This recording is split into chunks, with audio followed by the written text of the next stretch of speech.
రామ్ గోపాల్ గారితో స్నేహం కావచ్చు, వ్యాపారం కావచ్చు, మీకు లాభం తీసుకొచ్చిందా, నష్టం తీసుకొచ్చిందా? అంటే ఫ్రెండ్షిప్లో డబ్బుకు కొన్ని విలువ కట్టలేవు అంటే ఒకటి డబ్బుకు కొన్ని విలువ కట్టలేవు.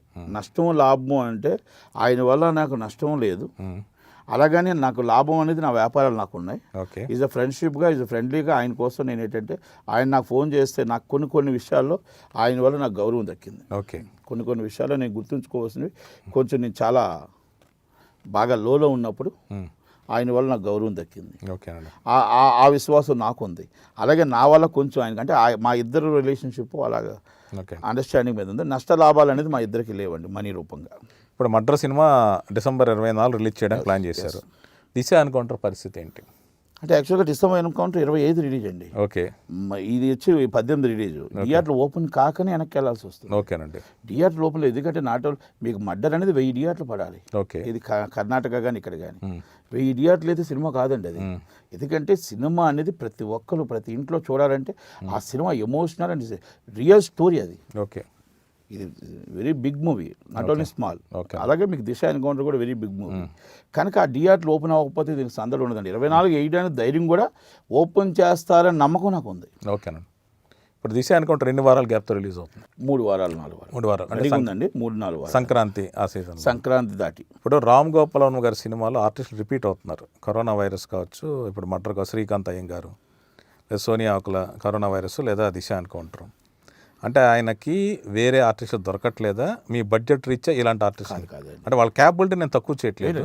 చెప్పింది చాలా మంచి ప్రశ్న. అయితే క్యారెక్టర్ ఎప్పుడైతే కరెక్ట్గా పర్ఫార్మెన్స్ కరెక్ట్గా ఉందో ఆ క్యారెక్టర్ని కొంత సినిమా వదులుకోలేము మనసులో. ఓకే, ఆ మనసుతో ఇంకో సినిమా చేయాలనేది 100% వస్తుంది. నేను బాగా చేస్తున్నాను. అదే చెప్పాక ఇందాక రామ్ గోపాల్ వర్మ గారికి 2009లో నేను నచ్చాను బిజినెస్లో. ఓకే, కానీ ఈ రోజుతో కూడా మాకు 11 ఏళ్ల తర్వాత కూడా కంటిన్యూ అవుతుంది. ఈ రోజు దాకా ఉన్నాం. ఈ రోజు దాకా కూడా నాకు నా మీద ఒక బ్యాడ్ చెప్పడైనా. ఓకే, నేను ఒక తప్పు చేయను. 100% నేను తప్పు చేయనని నేను గర్వంగా చెప్తున్నాను. తింటా డబ్బు, నా వ్యాపారం చేసి తింటాను డబ్బు, వ్యాపారంలో సంపాదించాలని ప్రయత్నం చేస్తాను. అలా ఆర్టిస్టులు కూడా శ్రీకాంత్ అయ్యంగారు ఎక్స్ట్రారీ పర్ఫార్మెన్స్. అసలు ఒక తండ్రిగా మామూలుగా చేయలేదు. ఆమె గాయత్రి భార్గవ్ గారు అసలు మామూలుగా ఒక తల్లిగా వాళ్ళ అమ్మాయి చేసింది. అలాగే చాలామంది అండి. నేనేమంటున్నానంటే ఒక్కరిని ఏలైతే చూపించడం కాదండి, ఆర్టిస్టులుగా నీలమైపోయారు. ఓకే, కనుక ఆ ఆర్టిస్టులు బాగున్నప్పుడు ఇంకో సినిమాలో పెట్టడం అని తప్పలేదు. ఓకే అన్న.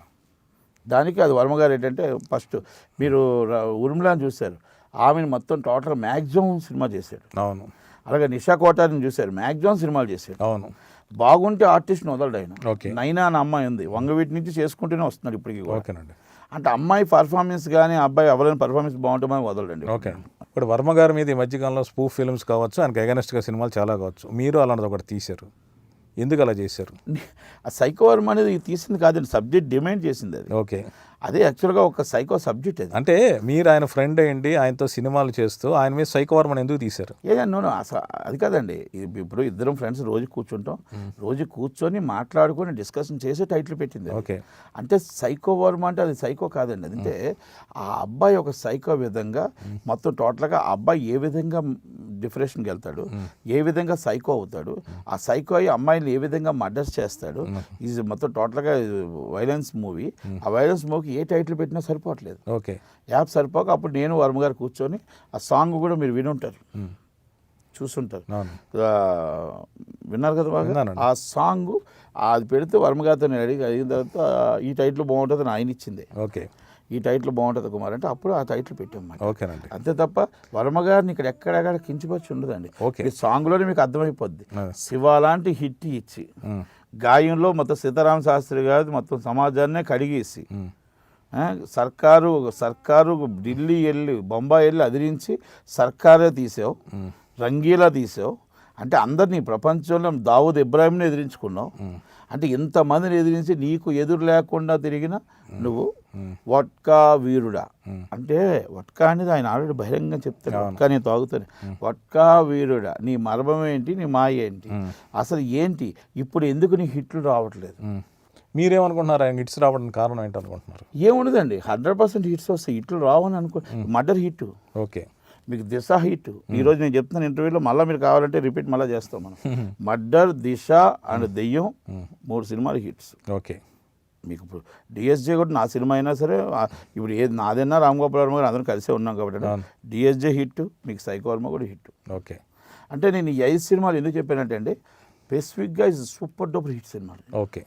అంటే ఎఫెక్ట్ అంత బాగా తీశారు సినిమా. ఓకేనండి. ఇప్పుడు ఆ సినిమాల డైరెక్టర్లు వాళ్ళు బాగా తీశారు, నేను నా డైరెక్షన్లో తీశాను అది. ఓకే.